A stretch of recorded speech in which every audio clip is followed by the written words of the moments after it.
പൊങ്കാല വളരെ നല്ല രീതിയിൽ നടത്തിയതിന്, അല്ലെങ്കിൽ അതിൻ്റെ അറേഞ്ച്മെൻറ്റ്സ്, അതിൻ്റെ മുന്നൊരുക്കങ്ങൾ, സംഘാടനം ഒക്കെ നടത്തിയ എല്ലാ ഘടകങ്ങളെയും പല ഭാഗങ്ങളിൽ നിന്നും അനുമോദിക്കുകയുണ്ടായി.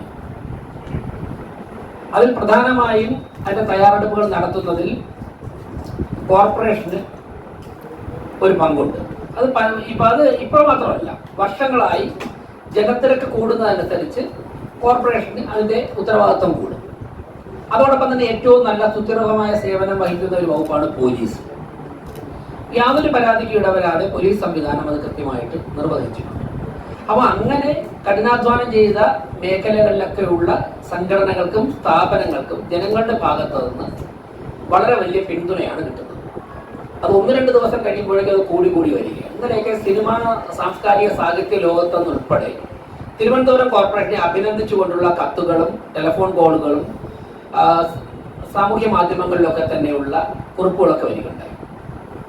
സ്വാഭാവികമായിട്ടും കോർപ്പറേഷന്റെ ഭരണത്തിന് നേതൃത്വം കൊടുക്കുന്നത് NDA ആണ്. NDAക്ക് നേതൃത്വം കൊടുക്കുന്നത് BJP ആണ്.